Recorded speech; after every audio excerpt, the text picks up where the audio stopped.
뉴스의 흐름, 사안의 맥을 짚어보는 쇼맥뉴스 시간입니다.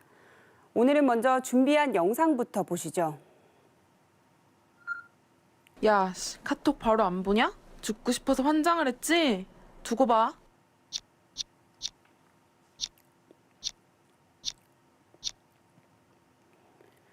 지금 나오는 화면들, 실제 피해자들의 경험을 바탕으로 만들어진 사이버 폭력 체험 앱입니다.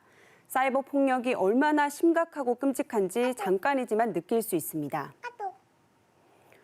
코로나19 이후 학교 폭력 양상 달라졌습니다. 지난해 신체 폭력은 다소 감소했지만 이 사이버 폭력은 오히려 증가했습니다. 역대 최고치를 기록했는데요. 왜 이렇게 늘었을까요? 일단 온라인 비대면 수업이 일상화되면서 스마트폰이나 인터넷 이용 시간이 많아졌기 때문입니다.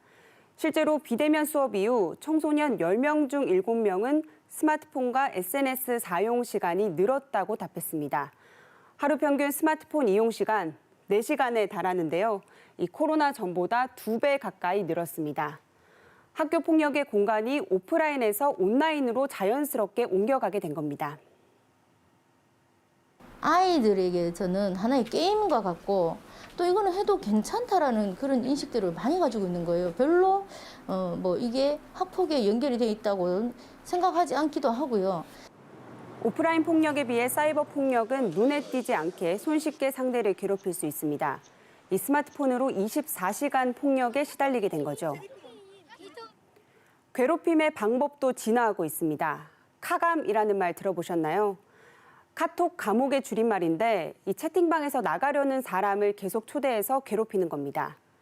한 사람을 채팅방에 초대해서 단체로 욕설을 내뱉는 떼카도 있고요. 또 채팅방에 초대한 다음 혼자 남겨두는 방폭도 요즘 유행하는 사이버 학교 폭력의 종류입니다. 코로나19 여파로 원격 수업 늘면서 줌을 비롯한 실시간 화상회의 프로그램도 악용되고 있습니다. 자신의 아이디와 비밀번호를 알려주고 아침마다 대리 출석을 시킨다고 하는데요. 이렇게 다양하게 퍼진 사이버 학폭, 대응은 왜 제대로 안 될까요? 일단 증거 잡기 쉽지 않습니다. 피해 내용을 캡처하거나 저장해 증거로 삼아 신고하면 되지 않냐 이런 생각도 드실 텐데요. 이 물리적 학교 폭력은 비교적 증거가 명확하지만 사이버 학폭은 SNS를 탈퇴하거나 대화 내용을 삭제하기 쉽습니다. 증거를 남기지 않는 방향으로 진화하고 있는 겁니다. 하지만 일선 학교에는 사이버 학폭에 대한 대응 매뉴얼도 제대로 마련돼 있지 않습니다. 이 학교 폭력 대응 매뉴얼은 있지만 사이버 학폭 특성에 맞게 체계화된 대응 매뉴얼이 없는 학교들이 여전히 많은 겁니다. 학교 폭력 사안하고 동일합니다.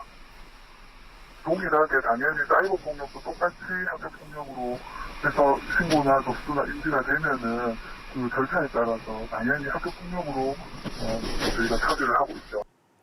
빠르게 변하고 있는 사이버 폭력에 대해 교사나 학부모도 제대로 모르다 보니 피해가 발생하더라도 피해인지 모르는 경우도 많고 어떻게 대응해야 할지 교육 현장에서 혼선이 빚어지기도 합니다. 지난해 사이버 폭력 실태 조사를 보면 사이버 폭력 피해자들의 41%가 자신의 피해 사실을 아무도 모른다고 답하기도 했습니다. 가족이나 선생님이 안다는 경우는 21.3%에 불과했습니다. 이 사이버 학폭 가해자나 피해자들에 대한 법적 조치도 쉽지 않습니다. 이 사이버 학폭을 다루는 현행 법 자체가 없기 때문입니다. 학교 폭력 처벌 등을 다룬 학교 폭력 예방법은 아직까지도 이 신체적 폭력에만 초점을 맞추고 있습니다. 지난 2012년 사이버 따돌림을 학교 폭력의 새로운 유형으로 명시하긴 했지만 이에 대해 어떻게 대응할지 구체적인 내용을 담은 법안들 아직 국회 문턱을 넘지 못했습니다. 피해자들이 사이버 학교 폭력으로 인한 이제 법적 조치를 보호를 사실상 제대로 잘 못 받고 있는 상황이고요. 그래서 이제 가해자들은 이제 제대로 된 처벌이 이루어지지 않기 때문에 2차, 3차 재발이 지금 계속 이루어지고 있는 상황입니다. SNS 등 온라인에서도 가해자가 피해자에게 접근을 금지하는 법안도 지난 20대 국회 시절 발의됐지만 임기 끝나며 흐지부지됐습니다. 전문가들이 대안으로 꼽는 사이버 학교폭력법 신설은 본격적인 논의도 이루어지지 않고 있습니다. 참고할 만한 해외 사례들도 있습니다. 이 영국에서는 보건 건강 수업을 정규 수업에 편성해 이 사이버 폭력의 위험성과 대처 방안을 지속적으로 교육하고 있고요. 또 사이버 학폭 발생하면 학생의 휴대전화 등의 가해 증거를 차단해 확보하도록 교사의 권한을 강화했습니다. 이 미국에서는 정부가 학교폭력 예방센터를 만들었습니다. 이 눈여겨볼 점은 학생들뿐만 아니라 교사와 학부모, 지역 주민들에게도 다양한 학교폭력, 특히 사이버 학폭에 대한 교육을 제공하고 있다는 겁니다. 자칫 방관자가 될 수 있는 사람들을 방어자로 키우는 거죠. 게다가 48개 주에서 사이버 불링법을 제정했고 이 가운데 44개 주는 형사적 제재도 하고 있습니다. 이 사이버 학폭에 대해 예방뿐만 아니라 대응과 처벌, 재발 방지를 철저히 하고 있는 겁니다.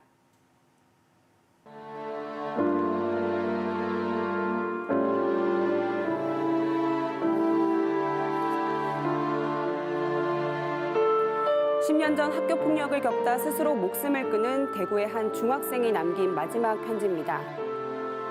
우리 집 도어키 번호를 바꿔달라. 걔들이 또 우리 집에 들어올지 모른다. 삶의 끝자락에서도 소녀는 학교 폭력에 떨고 있었습니다. 10년이 지난 지금 학교 폭력은 교실 문턱을 넘어 아이들의 일상을 지배하고 있습니다. 10년 후에도 이런 일 반복되지 않으려면 이제라도 달라져야겠죠. 제대로 된 노력이나 대책 마련도 없이 학교 폭력이 사라지길 바라는 건 어른들의 무책임한 마음 아닐까요? 지금까지 쇼맥뉴스 정혜미입니다.